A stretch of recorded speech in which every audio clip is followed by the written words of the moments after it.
Bonjour à tous et bienvenue dans cette vidéo en ce début de semaine. L'objectif, ça va être de vous expliquer ce qu'il se passe actuellement en mer Rouge, sans oublier pour autant l'extrême densité d'actualité dans l'univers de défense. Comme vous l'avez peut-être vu, la semaine dernière, Israël a fait des frappes contre des responsables du Hezbollah au Liban. Israël a également attaqué les gardiens de la révolution iranienne, un des chefs du renseignement et son adjoint en territoire syrien. Les Britanniques, dont nous avons parlé la semaine dernière, ont récupéré un navire qui avait de légers soucis de maintenance et ça s'est soldé par un abordage, heureusement sans victime. Je vous rappelle que ce type d'abordage n'est pas nouveau en France. Par exemple, la Meuse, notre pétrolier ravitailleur, a déjà percuté le Charles de Gaulle lors d'un ravitaillement à la mer. Ou encore, il y a quelques années, en 2017, il y a eu de nombreux abordages en mer entre l'US Navy et des navires civils,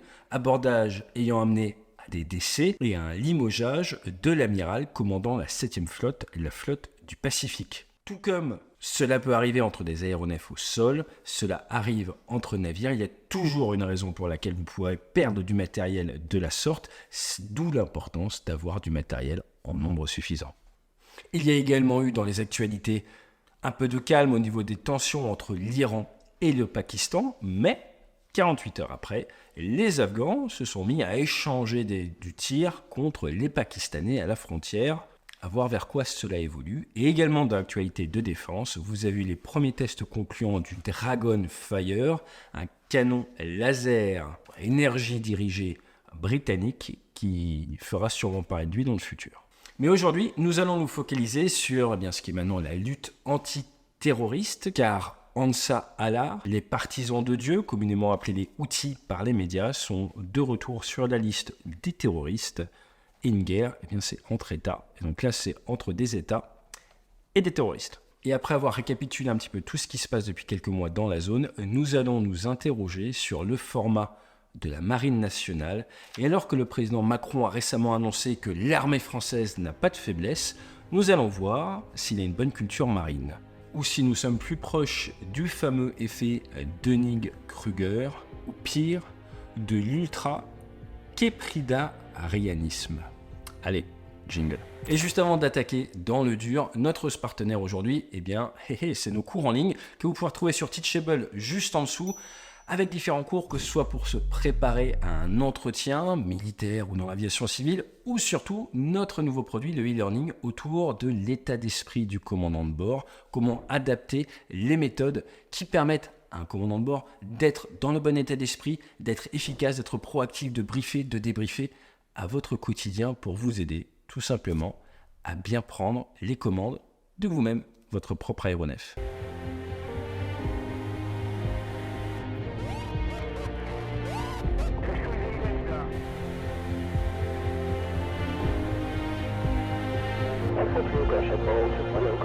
Roger ball.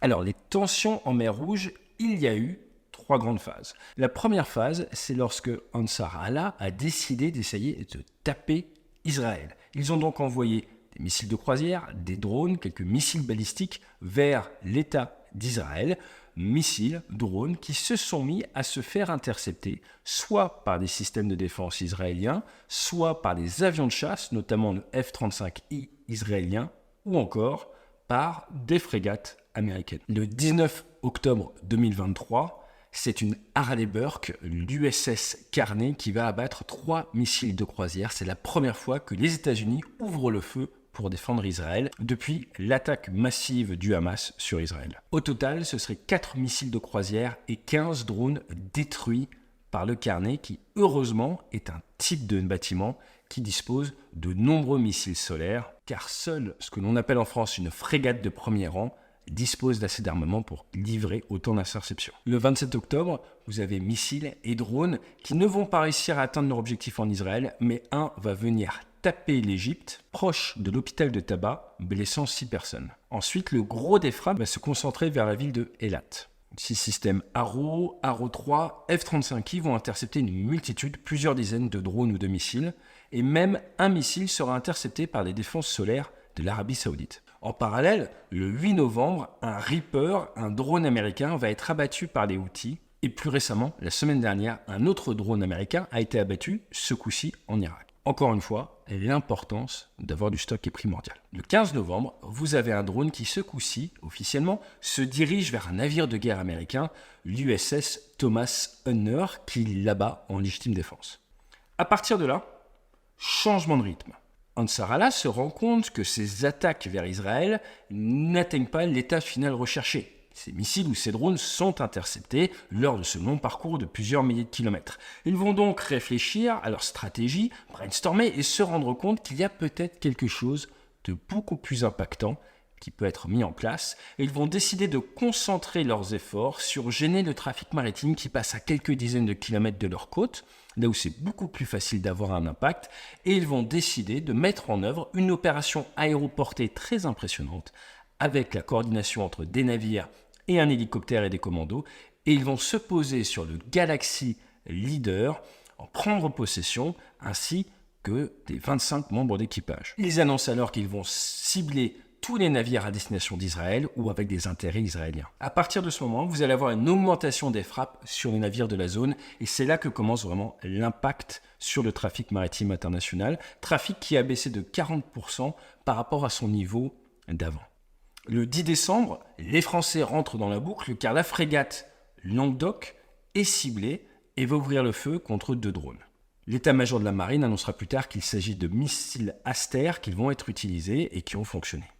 Le 12 décembre, 2 jours après, la marine française ouvre le feu afin de protéger le pétrolier norvégien, le Strinda, qui d'ailleurs sera touché par un missile antinavire lors de l'attaque et sera ensuite escorté hors de la zone par une frégate américaine, l'USS Mason. Le bon point dans toutes ces attaques est que du fait de la taille des navires attaqués, de leur tonnage, souvent plusieurs centaines de milliers de tonnes, la charge militaire qui les touche par ces missiles ou ces drones étant très faible, les dégâts sont souvent limités. Il y a un départ d'incendie, mais cela ne remet nullement en cause la sécurité du navire. Et vous êtes sur des navires qui font la taille d'un porte-avions avec seulement une trentaine de membres d'équipage, donc il n'y a pas encore eu de blessés à bord.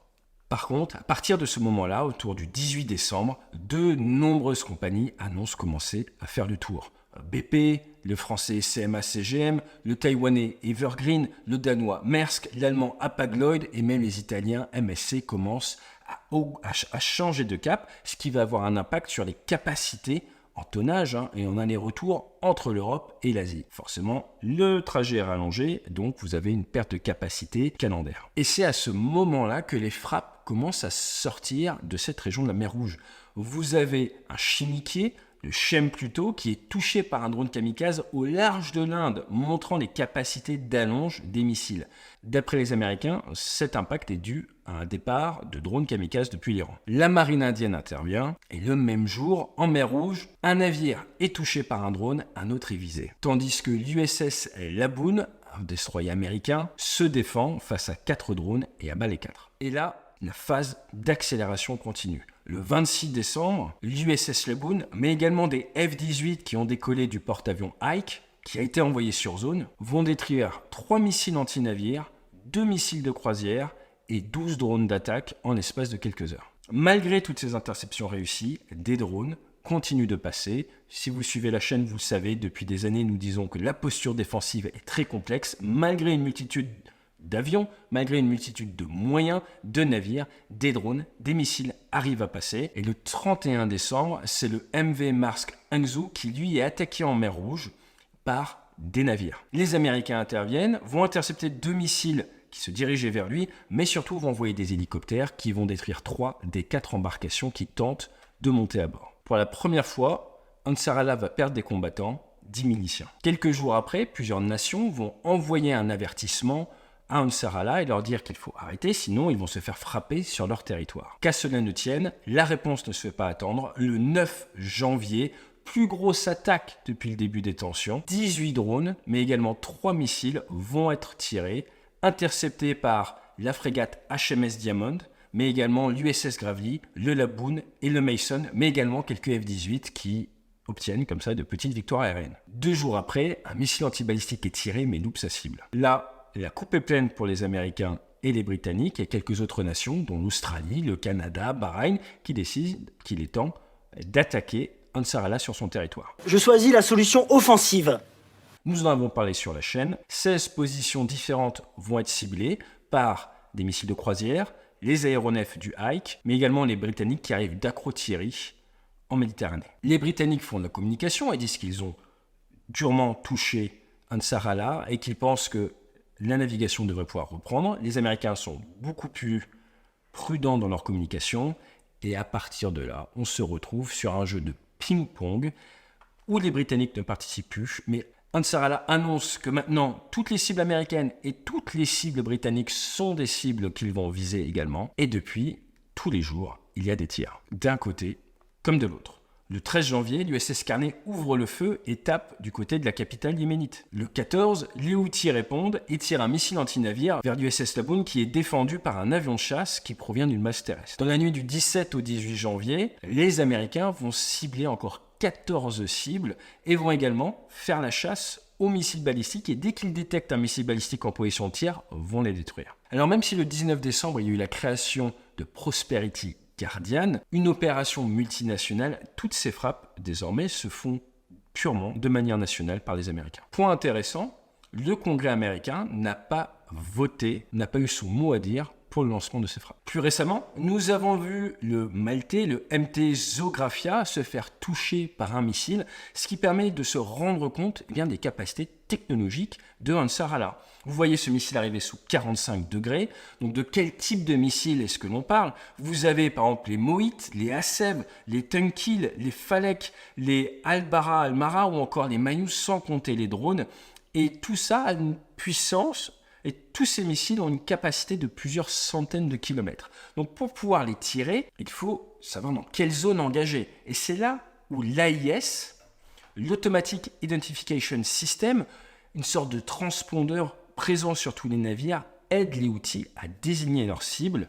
Et ensuite, grâce à un autodirecteur, qu'il soit infrarouge ou électro-optique, les missiles vont se guider en phase finale, détecter en mer, avec les bonnes conditions météo, la cible et y aller. Donc pour faire simple, les Houthis dégrossissent le travail grâce à Internet, grâce à ces transpondeurs, peuvent également travailler avec les Iraniens qui ont 3 navires dans la zone et qui peuvent leur donner des indications pour lever le doute. Ensuite vont dire au missile, va sur telle zone. Ils ont fait leur petit calcul avec la vitesse de déplacement des navires.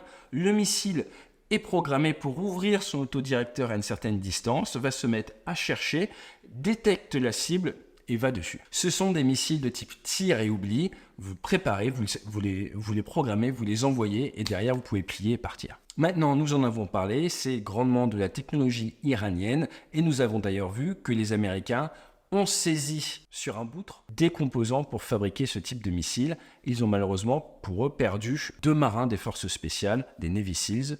Lors de cette opération, ils sont tombés à la mer. En parallèle de tout ça, il y a actuellement une remontée des tensions entre la Corée du Nord et la Corée du Sud. La Corée du Sud se livre actuellement à de grands exercices maritimes et la Corée du Nord a annoncé, pas plus tard que vendredi dernier, avoir mis au point un drone sous-marin à capacité nucléaire. Si vous vous posez des questions sur les capacités nucléaires nord-coréennes, sachez qu'entre 2006 et 2017, ils ont fait 6 essais nucléaires qui marquent d'un point de vue sismique.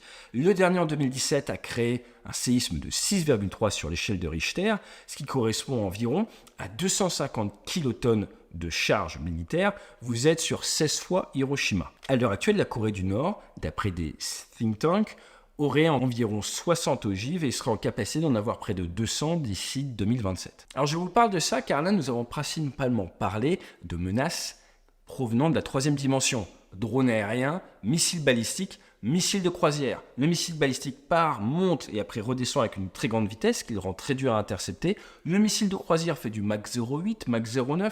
Il est donc subsonique, se balade très très bas au-dessus de la mer, va peut-être remonter, prendre un peu d'énergie potentielle de pesanteur pour après la transformer en énergie cinétique, accélérer et venir taper le navire. Et les drones vont plutôt voler à basse altitude. À l'heure actuelle, est-ce que nos frégates sont bien équipées pour y faire face? En France, nous avons eu une gigantesque marine qui a été en partie sabordée dans la rade de Toulon, partie détruite par Marcel Kébir par les Britanniques.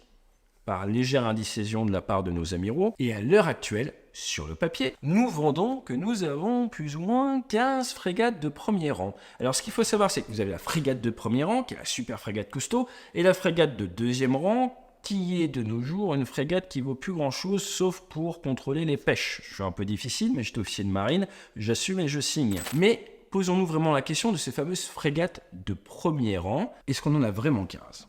Alors pour info, l'Italie, ils en auront bientôt 17, la Royal Navy encore un petit peu plus, mais en France, la vérité, c'est que sur les 15, nous comptons les frégates légères furtives de type Lafayette rénovées. Et d'un point de vue défense aérienne, on est passé du Crotale au Mistral.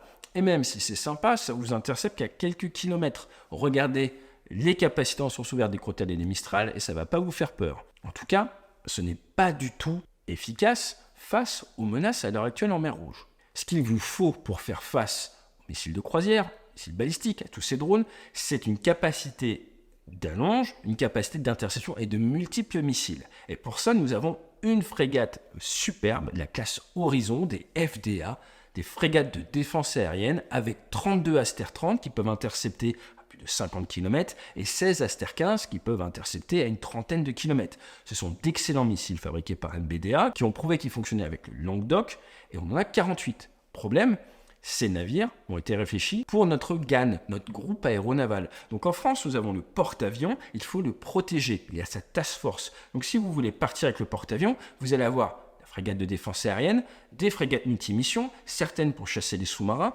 d'autres en protection autour. Et c'est là que nous on a la classe des FREM, les frégates multimissions, type Aquitaine, où nous en avons 8, certaines équipées avec 16 Aster 15, d'autres heureusement avec 32. Mais ça veut donc dire que si on regarde vraiment là ce qu'on pourrait envoyer d'utile, nous avons en France 4 frégates qui pourraient vraiment avoir un impact sur plusieurs mois dans la zone. Vous doutez bien qu'avec 4 frégates, eh bien on ne peut pas déployer les 4 en même temps. On va dire, on peut en envoyer 2 ou une et demie, problématique. Nous avons un porte-avions à protéger également. Donc nous nous retrouvons avec tout simplement un problème capacitaire. Heureusement, une nouvelle classe de frégates arrive, les fameuses FDI, mais là encore, nous avons vu petit, elles n'auront que 16 missiles Aster. Plus pour très longtemps, il n'a plus de munitions. Et là, d'un seul coup, plus de munitions. Et pourquoi est-ce que je vous dis que 16 missiles Aster, c'est trop peu ? Parce que nous avons vu les outils faire des journées où ils envoient 18, 20, 22 drones / missiles de croisière. Et si vous envoyez une FDI qui a seulement 16 missiles Aster, vous doutez bien que ce n'est pas une situation d'avenir sur le long terme. Et ne pas oublier que ces missiles ne peuvent pas être rechargés en mer, il faut rentrer à quai. Alors ce qui est intéressant, c'est de se rendre compte que avec la deuxième zone économique exclusive au monde, nous nous retrouvons à pouvoir déployer vraiment que 4 frégates qui sont réfléchies pour pouvoir lutter efficacement contre la nouvelle menace que l'on a vu arriver quand même avec des gros sabots depuis environ 4 ans. Nous n'avons pas encore de capacité à engager à bas coût les drones ou les missiles anti-navires. Mais si nous ne voulons pas encore avoir une guerre de retard, ce sur quoi il faut également plancher en toute urgence, c'est l'émergence des drones maritimes, qu'ils soient de surface ou sous-marins. Car la raison que je vous ai parlé de la Corée du Nord, c'est que nous avons vu en Ukraine l'arrivée de ces drones maritimes, que nous voyons la Corée du Nord annoncer qu'ils ont et qu'ils investissent dans du drone sous-marin, et qu'il va être extrêmement compliqué à l'heure actuelle de réussir à intercepter un drone sous-marin qui fonce vers votre navire. Je ne dis pas que c'est impossible, c'est juste très complexe, surtout face à une attaque saturante. Et à la vitesse où Ansarallah corrige le tir, on a vu la première phase contre Israël, deuxième phase attaque contre les navires, troisième phase action-réaction contre les Américains. Ils vont rapidement comprendre que la quatrième phase, qui consisterait à prendre des drones maritimes, à les bourrer d'explosifs et à les faire foncer sur des navires, aurait un impact bien plus important que leurs petits drones aériens. Alors, la marine française a-t-elle des faiblesses ? Je ne me prononcerai pas sur le sujet, mais ce que je peux vous affirmer, c'est que nous sommes dans un monde de plus en plus instable, que les menaces évoluent et que, encore une fois, il faut du volume pour faire face à des attaques saturantes qui sont rendues de plus en plus faciles par la technologie. Et jamais dans l'histoire de l'humanité, la capacité de nuisance a coûté si peu par rapport à la posture défensive. Pour ouvrir un petit peu la vidéo et finir sur une note un peu différente, je voudrais quand même vous signaler qu'à l'heure actuelle, si vous regardez les AIS dans la zone, vous verrez certains navires émettre, en plus de leur position, de leur route, de leur port d'attache et leur port de destination, des termes comme Chinese Company ou Owner plus Crew Chinese ou All Russian, tous russes ou Not with Israel ou encore Armed Guards on Board. Car avec cette émission transpondeur, vous pouvez également mettre un petit mot. Et à l'heure actuelle, si vous êtes chinois ou russe, Ansar Allah vous laisse passer. Et ça tombe bien pour les Chinois, car accrochez-vous bien, ces derniers sont en train d'investir massivement dans les véhicules électriques et dans les navires porte-véhicules. Ils en ont reçu 43 en 2023, ils occupent 98% du marché. Ils sont en train de devenir premier exportateur mondial de véhicules. Et regardez ce tout nouveau navire, 13 ponts, 5500 véhicules à bord. Tout cela va bientôt inonder le marché européen et personne ne les gêne pour passer. J'espère que cette vidéo vous a plu. Je vous souhaite une excellente semaine. Peut-être à bientôt en conférence dans votre entreprise, en séminaire, en workshop. Comme vous le savez, en dessous on vous met le lien pour nos cours en ligne. Allez, à très vite. Fly safe. Raymond, passe-moi tes munitions, que je lui dis.